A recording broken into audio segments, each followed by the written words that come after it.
77 miles north of Vancouver is Whistler Mountain, consistently ranked #1 in the world for ski and snowboarding slopes.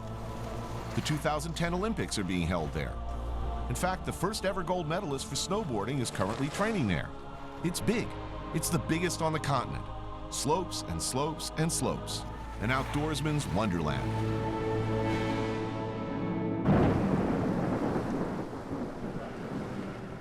It's freaking July. Nari promised me deep powder and prime slopes, and I could dress light. The winter season ends in May, and then the snowboard parks and all the summer stuff happening here starts up in June and goes sometime into August, depending on snow conditions. And this guy knows his stuff. Meet snowboarding Olympic gold medalist, Ross Rabagliati. I'm expecting that the snow's going to be soft, so it's going to actually make for a pretty easy day of learning. And did I mention that Nari arranges like snowboarding lessons on company time?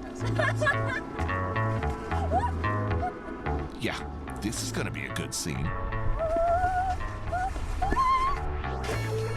No, this isn't one of those unbelievable television coincidences where we just happen to run into him. So try to slide towards me. Yeah, there you go. Ross actually hires himself out for this stuff occasionally, though what he's doing giving Nari lessons is absolutely beyond me. My mom's gonna be so proud.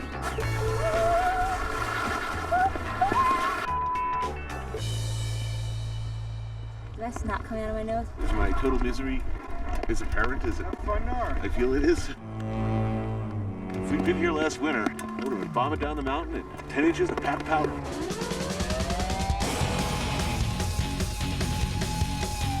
Nari would have been snowboarding like a professional. Ross would have been doing incredible freestyle stunts. Instead, I'm standing here in the pouring rain, wearing these absorbent sponges. I can't feel my fingers. Having a mild cardiac incident, my first, by the way, and it's so sticky. I mean, I can't. I'm heading back to the lodge to make a few phone calls. Nari's gonna be replacing ink cartridges in the copy machine and hosing out the executive bathrooms for, like, life after this show. I think that's about a wrap.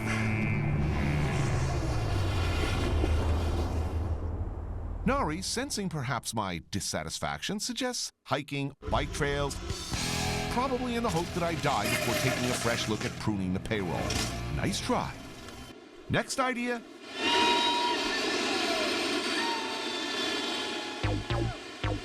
Okay, welcome. We're in the rainforest. We're between Whistler and Blackcomb Mountains. Beautiful old-growth forest. We're on Zip Trek Eco Tours, and we're going to take you on a zip line right now, around 100 feet above the creek. You're like on your own, like No one's with you. You're zipping by yourself, one-on-one with a little tiny cable, going almost 100 kilometers an hour.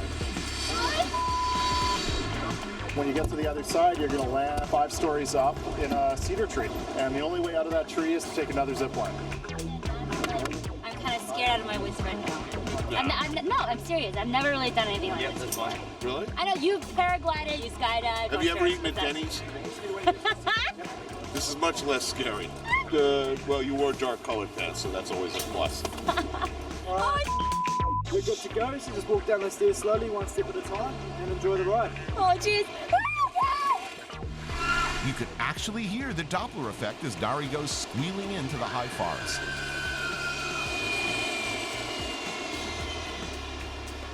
That really wasn't that bad. Not too scary?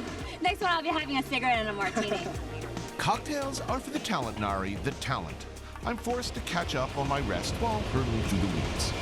I'm just doing this as a way to dry my clothes. I want to see like a really fat guy do this. Is there a weight limit?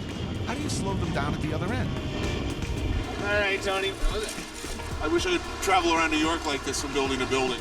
If only there were an Irish pub up here. Now that would be a good scene. Okay, you guys ready? Here goes Todd, our cameraman. Is someone gonna guide him? Someone gonna guide him? Okay. Oh my God! Nice shot, Todd. Upside down? Yes. Really, really simple. My knees up. Most important thing, you gotta think about it, the tether's gonna be between your legs. Right. So if you don't get back up, zip track vasectomy. Avoid that. You gotta make sure you're flipped up before the other end, or it's gonna really hurt downstairs. This is actually pretty fun. A new perspective. Perhaps I shall let the girl live. Maybe. Okay, enough high-altitude nonsense. Get me back to the city where I'm more comfortable. Time to meet the second member of the notorious Vancouver 3, Tojo. As a young man in Osaka, Tojo apprenticed at a ryokan where he acquired a mental catalog of some 2,000 traditional Japanese preparations. Okay. Go ahead. Looking to move beyond that, he moved to Vancouver. Okay. The smart seats at Tojo's are at the omakase bar, which means literally, Chef, I am in your hands. Now I know you like it. Tojo, unlike a lot of transplanted Japanese chefs, relies heavily on what is available locally, rather than getting everything flown in from Tokyo. He celebrates Vancouver's rather extraordinary bounty of fresh seafood and adapts his daily menu possibilities to that. Mañana. He come 3-4 days a week. More traditionally, he gets to know his customers personally, remembering their likes and dislikes and building their meals around that knowledge. 36 years. 85% I know customer. He knows, of course, what I like. Tojo drink, wine, beer, sake. Just like it. Right. I like to say people from out of town, please eat local product. One time you have only one chance, So that's my style, all local. Tempura on the way. Tempura fried zucchini blossoms stuffed with fresh scallop. There we go. It's local products.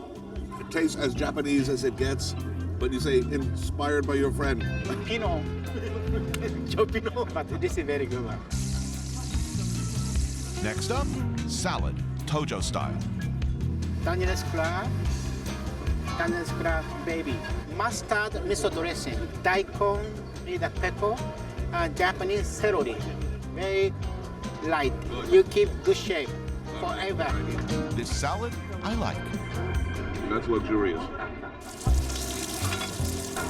All right, now halibut. Halibut? Cheek. Oh, I love halibut cheeks. This is one of my favorite things. With Morel. moro. Wait a minute. What did you do to the morel? That is the local, restaurant, white fish. Oh, that's really nice. It's a really, really, really good idea.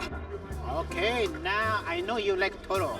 And I'm going to make a special wasabi for you.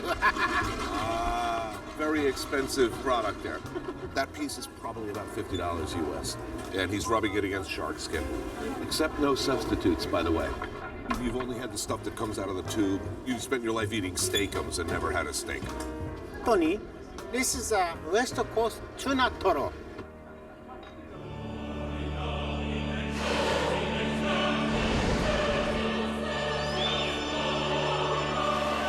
That's unbelievable. That's a religious experience. Vancouver, very, very high standard, eh? Yes, Tojo, yes. Whatever you say, I agree.